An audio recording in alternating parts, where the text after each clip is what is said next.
Bismillahirrahmanirrahim. Assalamualaikum warahmatullahi wabarakatuh. Halo, nama saya Tatan Suherman, CGP Angkatan 10 Kabupaten Bandung. Saya akan menjelaskan tentang koneksi antar materi, kesimpulan, dan refleksi modul 1.1. Kita lanjut. Pertanyaan pemantik ada 3. Yang pertama, apa yang Anda percaya tentang murid dan pembelajaran di kelas sebelum Anda mempelajari modul 1.1? Kedua, apa yang berubah dari pemikiran atau perilaku Anda setelah mempelajari modul ini? Ketiga, apa yang dapat segera Anda terapkan lebih baik agar kelas Anda mencerminkan pemikiran Ki Hajar Dewantara? Kita langsung jawab nomor 1. Apa yang Anda percaya tentang murid dan pembelajaran di kelas sebelum Anda mempelajari modul 1.1? Baik, yang pertama, guru berkuasa di kelas. Semula saya menganggap bahwa guru itu sumber utama dan materi yang diberikan guru mutlak harus dikuasai murid. Ternyata itu tidak sesuai dengan filosofi Ki Hajar Dewantara yang seharusnya bukan menuntut, tapi menuntun murid agar dapat berkembang sesuai dengan kodratnya. Kedua, ketuntasan pembelajaran. Semula saya percaya bahwa keberhasilan murid belajar dapat terlihat dari nilai yang sudah mencapai kriteria ketercapaian tujuan pembelajaran (KKTP), di mana semua tugas dan ulangan yang diberi guru mendapat nilai sempurna. Nah, ternyata itu pun salah.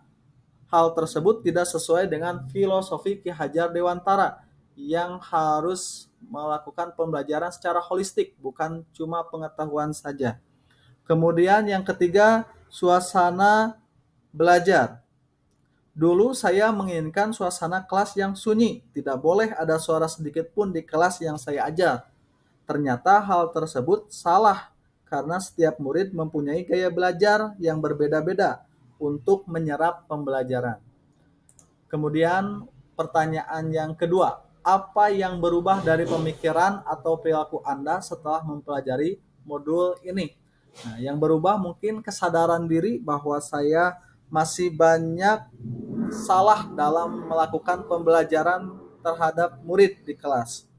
Kemudian yang kedua, murid itu harus dituntun, bukan dibentuk. Nah, semulanya saya menuntut, ya, sekarang harus dituntun muridnya. Kemudian yang ketiga, membuat pembelajaran tidak monoton, tapi harus menyenangkan murid. Yang keempat, menuntun sesuai kodrat alam dan zaman murid. Nah, jangan sekali-kali kita membandingkan dengan masa lalu ketika kita jadi siswa. Kemudian, yang ketiga, apa yang dapat segera Anda terapkan lebih baik agar kelas Anda mencerminkan pemikiran Ki Hajar Dewantara?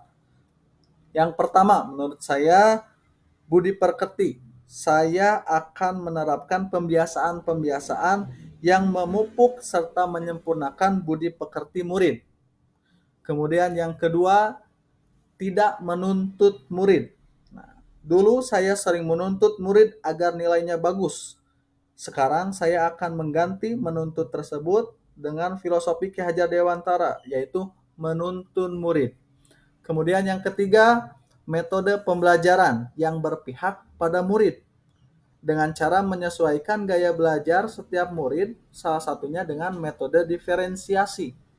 Kemudian yang keempat, mengembangkan bakat murid dengan cara menganalisis setiap murid, apa minat dan kelebihannya yang bisa lebih dikembangkan agar kepercayaan dirinya meningkat, bukan menurunkan kepercayaan diri murid dengan kekurangannya. Kemudian kita ke kesimpulan modul 1.1. Pada dasarnya Ki Hajar Dewantara ingin membuat pendidikan Indonesia yang berpihak pada murid atau berhamba pada murid, di mana murid belajar secara merdeka sesuai dengan kodrat alam dan zamannya melalui tuntunan guru.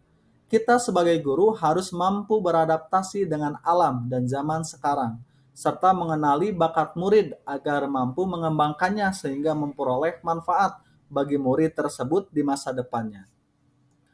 Mungkin cukup sekian dari saya. Mohon maaf apabila ada kata yang salah. Wassalamualaikum warahmatullahi wabarakatuh.